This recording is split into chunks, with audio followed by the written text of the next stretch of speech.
Hey everybody, I hope you're having an amazing Monday. As promised, I am going to bring you the interview that we did the other night on homeschooling with Brittany Mofley of the Mofley crew. The interview was amazing. I know you're going to get a ton of information out of it. But first of all, I'd like to introduce myself for those of you that don't know me. My name is Amanda. I am married to an amazing husband. We have 4 children, ages 21, 18, 16, and almost 9. We've graduated 2 of them so far, and we've been homeschooling for about 12 years. We love homeschooling. We enjoy the flexibility. We enjoy the time that we get to spend together as a family. And it's just a great opportunity to learn with your children and grow in the Lord. Like I said, we just love homeschooling. It's been a great journey for us. And so I hope that you will get some good information from this interview today. First of all, I'd like you to meet Brittany Mofley. Hi guys, I'm so excited to be here. Thank you so much, Amanda, for asking me to come on. So I have 4 kids as well, 11, 9, 7, and 4, so a little younger than Amanda's. And I'm a second generation homeschooler, so I was homeschooled from 2nd grade on through graduation. And I kind of always knew I wanted to homeschool my kids as well. But yeah, I love classic literature. I love to travel. I'm a piano teacher. I love all things music. We really love holistic medicine as well as holistic education. And yeah, that's just a little bit about us. We're traveling right now. So it's awesome. So before we jump into our questions, I just want to share a few things with you. First of all, like I said, this is kind of an overview of homeschooling and some great questions that some of you have sent in to us that we'd like to answer. And we're going to try to offer more of these over the coming school year. So the 2020-2021 school year, we're going to offer some more information, and we're hoping to have some more stuff on our website as well to help those of you that are homeschooling. So that's www.abundantfamilyfreedom.com. You can go over there and check it out. The website is still a work in progress. We are adding things daily, but there will be a tab there for homeschooling, and there's going to be things under that. There's nothing there now. It is coming though. So look forward to that. And you can also follow our family blog there as well, abundantfamilyfreedom.com/blog. You can follow our family blog there. So some of the things we're going to be talking about over the course of this school year are going to be why someone might decide to homeschool, different teaching methods and different learning styles, some organizational methods and ways to plan your homeschool year, to plan the entire school year and have it ready to go. We're going to do curriculum reviews. We're going to talk about our favorite curriculums. We're going to debunk that myth that says your child's not going to be socialized if they homeschool. We're going to definitely debunk that. And we're going to have so much more to offer. Like I said, we're hoping to have a lot more to offer, especially on our website as well. And we want you guys to really enjoy that. And like I said, please post in the comments below if you have questions or just things that you'd like to address. We'd love to address those on the videos that are to come. So the very first one is reasons that you might choose to homeschool. So there's many, many reasons that people might choose to homeschool. Brittany, do you want to share a few of those with us? Yeah, absolutely. I don't really think there's a wrong reason. I think everyone has their own reasons. They can be different. I feel like I have a lot of reasons. So definitely protecting our kids for sure is huge on a lot of people's lists. Giving them a Christ-centered education and just not exposing them to a lot of things that they're exposed to in the public system. Another reason people choose to homeschool sometimes is really purely academics. Homeschooled kids, they have a lot of opportunities, and a simple Google search will actually show you that on average they score 15 to 30% higher on standard tests. So, and that's not dependent on whether or not their parent is a certified teacher. So yes, you can do this, absolutely, for sure. And the freedom. I think that's probably pretty high on our list, the freedom that it affords us, just the time with our kids, the time to travel, and giving them this childhood where they have so much extra time to explore nature and play and just be with each other. So right. Those are all great reasons. I think about when we decided to homeschool our children, our life was kind of hectic and we didn't have a lot of family time at all. You mentioned it's great to have that freedom to have family time, and the Lord just really impressed on our hearts that we should homeschool our children. And I think, like you said, there's just so many different reasons people might choose to do it. And there really is no wrong reason. Like you said, it could be your life circumstances. You might have issues with the school system that your child was in, depending on where you're at. There's also reasons people use, your child might have some learning difficulties, special needs or something like that. I've heard a lot of people that their child does much better with a parent helping them. Right. And definitely the Christ-centered education for sure is one of our biggest reasons for sure. But I love the freedom of time. I think it's great. I kind of chuckle when people try to figure out what they're supposed to do all day long when they homeschool, but honestly, it doesn't take long, right? Am I right? Yep. So the older they get, it takes a little bit longer, but people don't realize that it's just it doesn't take long to get your work done. And then you have that freedom the rest of the day to explore, to do things with them, to get out in nature and just do so many more things with them. So definitely not a wrong reason for choosing to homeschool. The second one is I hear people say a lot, I'm scared. I just don't think that I can homeschool my children. I could never do that. How would you answer somebody like that? Well, I kind of answered it a little already with just, we all feel that way. I literally hear that from every single homeschool mom. And even those of us who have been doing it for years sometimes have those moments like, am I really enough? Am I up to the task? We just all go through that. But the statistics, the numbers really, really show that you're going to be fine. Like your kids are going to be fine. They really just are. Just look at some of the statistics. If you're an analytical thinker, that might help you and put your mind at ease a little bit. But it's also, trying to recreate public school at home is not the goal. So if you think that this is going to be an 8-hour-a-day job or something like that, and it's just going to be like this drudgery, no. So I think transitioning into anything new is always a challenge for sure. I'm not going to tell you it's going to be super easy if you're brand new. It's just a transition phase, and there's a bit of a learning curve for really you more than even the kids sometimes. Right. But you can do it, I promise. And just finding the right encouragement and the right community, whether it's groups online, hopefully there are local groups too. There probably are. There's so many homeschoolers now. So for sure, just getting around people who can feed your soul and like pour into you and let you know you're doing a good job. Right. Definitely. I think a lot of people feel this way. And like you said, we even feel this way on some days. I mean, there are hard days when you homeschool. There really are, especially when you first get started. You think it has to be a certain way, and then you figure out, oh, it doesn't have to be that way. You can be flexible. You can do things differently. And I'm not going to lie, some days are hard, but the better days far outweigh the hard ones for sure. I mean, I'm sure you would agree. And the beauty of homeschooling is that you can give yourself permission just to take a step back if you need to. You can say, you know what, we're struggling with this today. Let's just set it aside. We're going to step back and we'll come back to it tomorrow. And we've done that. We've had to do that in the past with certain things, and that's okay. Because some days we just struggle, right? And we do that as adults too. We struggle with things, and sometimes we have to say, you know what, I need to put that on the back shelf for now, and then I'm going to come back to it. And I think that's just one of the most beautiful things about homeschooling. And for us, it has been just a great thing because we've seen growth in us and our children, right? Homeschooling hasn't just been helpful for our children, but it's also been helpful for us. And it's just been a great opportunity for the whole family to interact better with each other and to grow in our relationships with each other in the Lord. And honestly, I feel like if a family can get along, if siblings can get along with each other, then they can get along with anybody.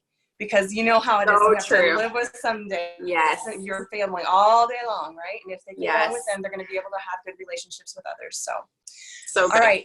The next one is that myth that your children won't be socialized if you homeschool. You kind of touched on this a little bit, talking about finding some co-ops maybe in your area, some homeschool support groups, physical support groups in your area, or online. You can find a lot of things. Like you said, just get out there and start Googling and find some groups to give you some support and encourage you along the way. Is there anything else that you would add to that as far as being socialized? I have something.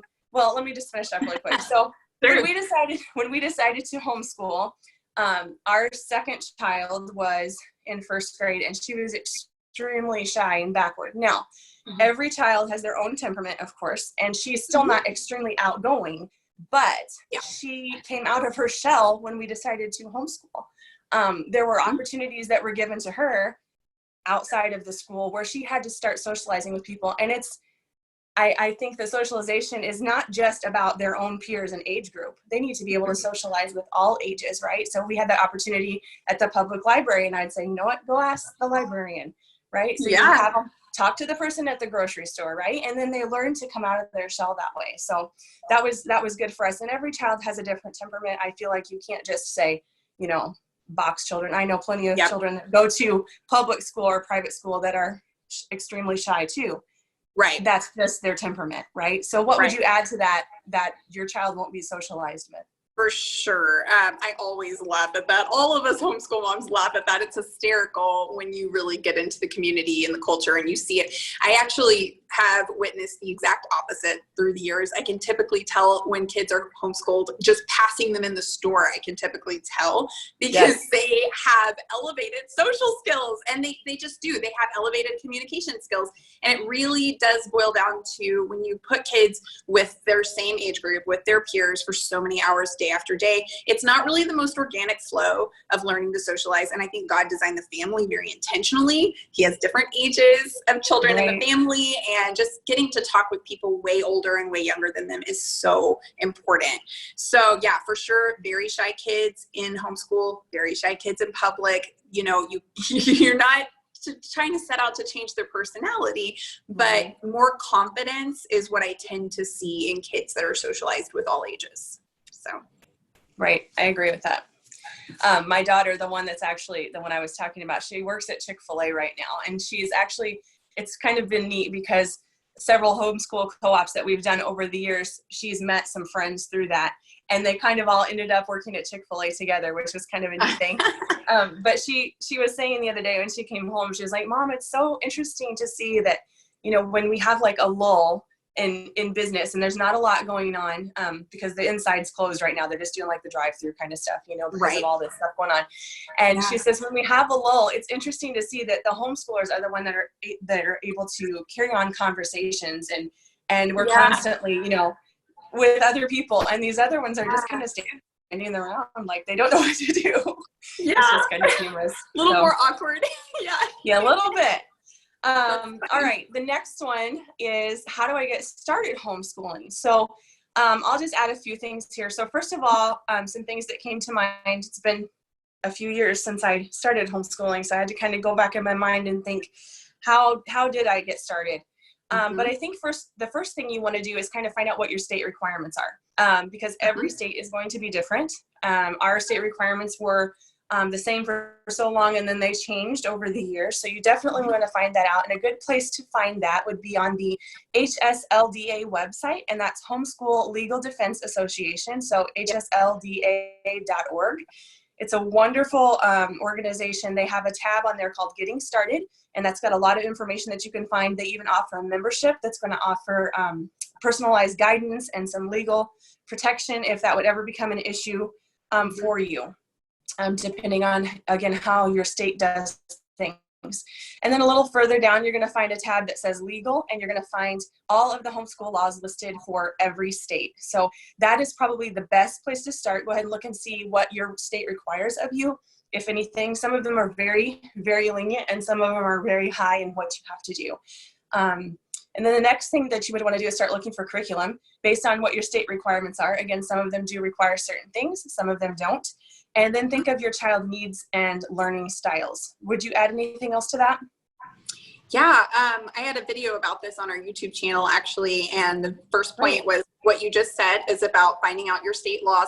I'm in the state of Texas, and here we have a coalition. Typically, it's not required for you to join and to have that membership, but if I join that, it gives me free legal protection, school ID cards, free admission to the homeschool convention, and even if you decide not to join it, just so much information on there for sure.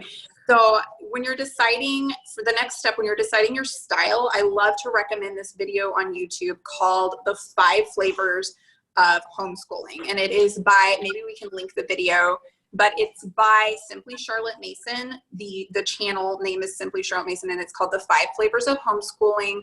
It is not biased towards Charlotte Mason. It's really great. Gives you a little quiz on there to help you figure out what fits your needs. And especially those of you who may be homeschooling this year due to the pandemic and you want to put your kids back in as soon as possible, that's going to help you kind of navigate like, oh, I need to stick with possibly traditional curriculums. And then you can narrow down your list because there are honestly so many curriculums out there that if you can narrow it down to a style, it's going to help a ton.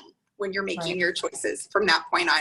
And then after that, I just really encourage people to find community. That's a vital part of the process. Yes, for sure. And that was actually our next question, finding out what your child's learning style is. So that's perfect that you went over that. And I think we will try to link that. I'll try to find that on YouTube, and we can link that and put it in the comments maybe, so that people can watch that for sure. Okay. Let's see. The next one. What do you use? This was one of the ones we received too. What do you use for organization, and how do you plan for the entire year? Again, we're going to kind of keep our answers short here because we're going to go into more depth later. But what would be a quick way on what you could tell them how to kind of organize for the year, or a plan for the entire year? I am the simplest person on the planet when it comes to this. I have a sheet of paper and I write each subject. And I'm like, here's what I'm going to do with this. Of course, there's some prayer that goes into that. And I know by now what I have time for in my day, and all of the extras that I want to do but probably might not have time for, I put those in what's called my morning basket. And there's a book by Rollins called Motherhood, where she talks about morning time and your morning basket. And it's been so helpful in my homeschool. And we just kind of loop through those things that are in that basket. That way, if you want to do some extra stuff like Spanish and Shakespeare and things like that, you'll get to it eventually, but you won't neglect your main core subjects for the day. So that's kind of the layout of my days and my year. Okay. Yeah. So just out of curiosity, and I'm assuming that Texas probably doesn't have a certain amount of days they require and all that stuff, and you don't have to write all that down. Am I assuming that correctly? You are. I'm a little spoiled. I'm not gonna lie. Yeah. Texas uses us as a private institution, Yes. and it's like We're the same way. We're the same way. Up until a few Awesome. years ago, we had to fill out a CPI form and turn it into the school and tell them what we were using, but it was as far as it went, really. Yeah. We had we had to do testing, or we had like 3 different options. But I'm kind of the same way as you. I don't necessarily have a specific amount of school days, but I like to know how long we're going to do school. Like we might start at the beginning of September, we'll be done by May 1st, that kind of thing. Yeah. If I know I'm using, once I choose the curriculum on a piece of paper, just like you, if I know I'm using a specific curriculum, it's going to take so many days. I do have to look at a calendar and say, okay, this is the day we're going to need to do it. I go through and plan out when we might be out of town, or if we want to take a week off. Yes. And we have actually done year-round schooling before as well. So I kind of like to look at each curriculum I choose, decide how long it's going to take us to do. And I'm kind of like you, those main subjects, got to make sure you get those done, and then fit other things around it if you can. But I'm kind of simple that way too. Every now and then I get a little crazy and write it all out on each day of the calendar. I have found the more detailed I am, I tend to not stick with it as much. I don't know why. I'm a little OCD. I'm not gonna lie. I'm slightly OCD at times. My kids will tell you I'm OCD all the time, probably. So it is what it is. All right. The next one was, do I need a teacher's manual? And I think my personal comment on that would be, I don't feel like you necessarily do in those younger years. Like if you're going to do kindergarten curriculum or first grade curriculum, it all depends on the curriculum too and what they're asking you to do, things like that. I personally don't feel like you need a kindergarten curriculum, because I think learning should be fun. I think play can be learning in kindergarten. And I never used a manual or any kind of reading program to teach my children to read, and they can all read great.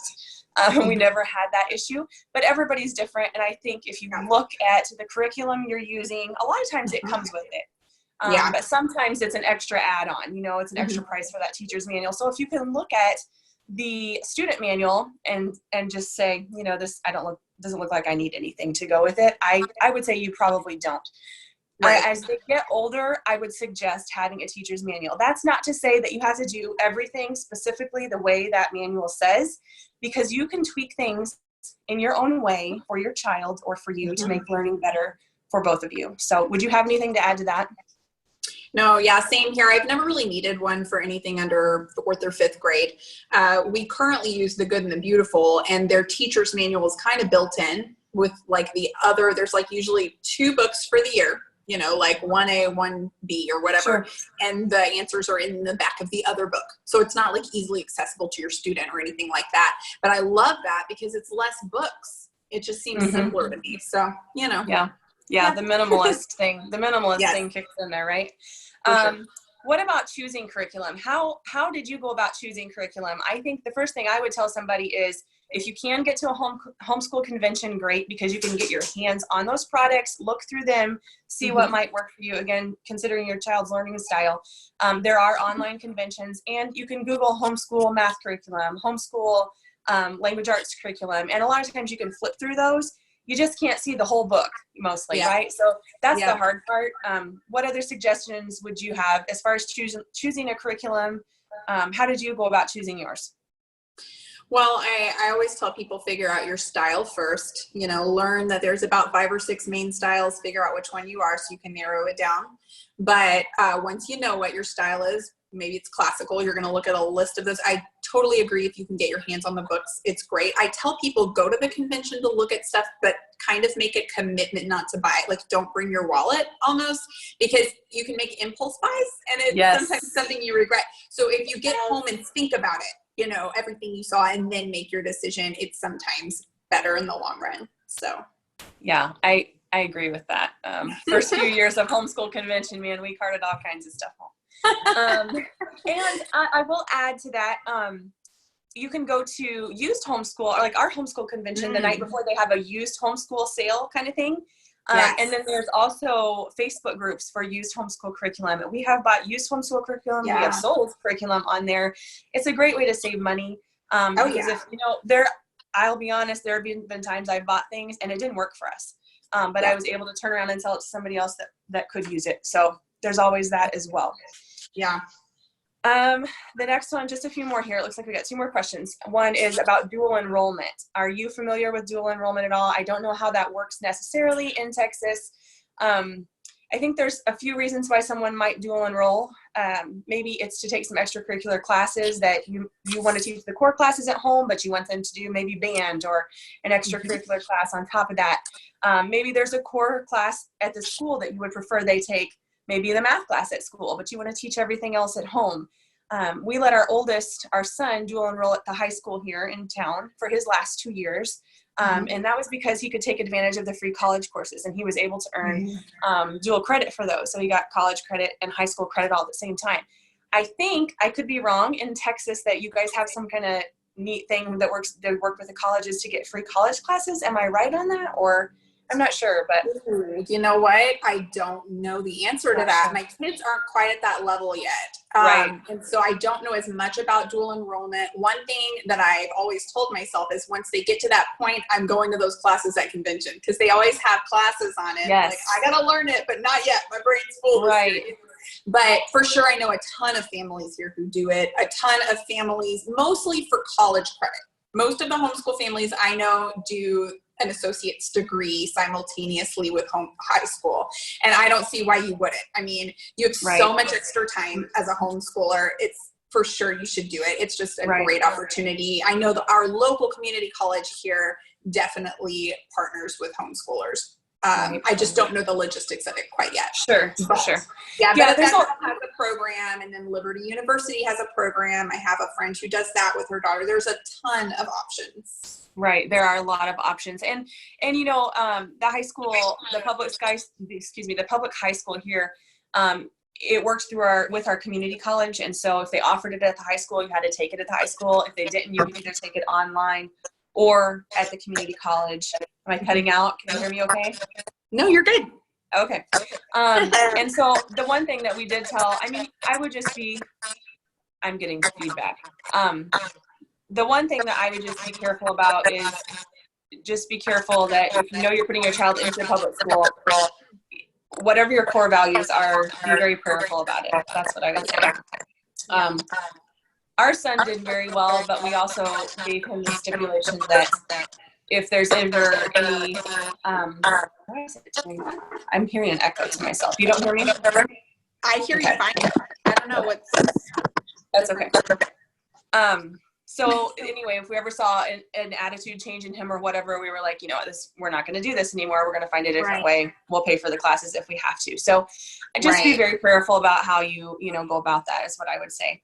And then the last question we had is, how can I make learning fun? So I'll let you start that one. I love that question, because to me, that should be the goal. It is so, so, so important that we create these lifelong learners and kids that are just truth seekers and always actively getting their own information, just seeking, and being able to go out and find their own information about things. That skill among homeschoolers seems to be really strong. And that's one thing I love about homeschooling. Colleges very frequently report that homeschooled students are just really ahead of the game when it comes to doing their own studying and things like that. Right. So I feel like, if you are ever having a homeschool day where you find yourself yelling at your kids, or you're hating it or they're hating it, just stop and say, what can I do better here? How can I make this more beautiful? We want to cultivate good things in our home, and your relationship and the environment in your home is always so much more important than that academic lesson in that moment. Yes, for sure. And I picked up on what you were saying, but I heard somebody say years ago, I think probably when I first started homeschooling, is the goal of homeschooling is to teach your child to have a lifelong love of learning, right? So they're continually learning for the rest of their life. They're going to want to learn everything, right? And I think just like you said, it has to be fun. It really does. It has to be fun. You have to make it fun. You have to be having fun, and so do they. And I think if you can choose a curriculum that you and your children will enjoy together, make sure you find plenty of hands-on projects and things like that and physical involvement, especially at the younger ages. If you can get them physically involved in things and doing things. We learned about Betsy Ross when the kids were little, and they all cut out their material and sewed their own little flags up, and we still have those. If you're going to be learning about volcanoes, build a volcano and erupt the thing, right? Just have fun with it. When we learned about Ellis Island, the children dressed up and they played the parts out, and that was just part of their learning. They just played. And I think if you can make it fun for them, especially when they're younger, really hands-on and exciting, that they're going to enjoy it and they're going to really find a love for it. I think many curriculums actually include, sorry guys. Okay. Many got people in the other room. Many curriculums will actually include a lot of things like that for you, especially in those younger grades. They give you a lot of projects to do. And what I found was, and if they're not, you can always look for more. But what I found was sometimes I liked them and sometimes I didn't. So sometimes I would use those projects, and other times I would go and find stuff on my own on the internet that we could do. And Pinterest kind of became my friend on finding some of those projects too. So, but I think if you exude enthusiasm and excitement, like you said, if you keep the environment fun and uplifting and encouraging, I think it's going to be a great time for you and your children, and they'll really find a love for learning. So you lead by example so much. When I'm excited about learning something right along with them, it's contagious. Exactly. I love to change the environment that we're learning in, take it outside, maybe even go to the splash pad if it's hot, and I'll bring the books, and it's just really great. Yeah, we've done that over the years too. We'd go to the park and we'd have school, and we called it car schooling. Just wherever we were going to go, we just took it along with us, and it was just a lot of fun. So that concludes our first interview. I hope you guys enjoyed all the questions and answers. We are going to let Brittany tell us how we can follow her. She has some great videos on YouTube with just a ton of information I know that you're really going to enjoy. So make sure you go take a look at those, and I hope you all have a wonderful day. Our YouTube channel is the Mofley Crew, and on Instagram we are _Mofley_crew. And we would love to see you guys over there. I'm trying to post good content all the time, so let us know what you want to hear about, what questions you have.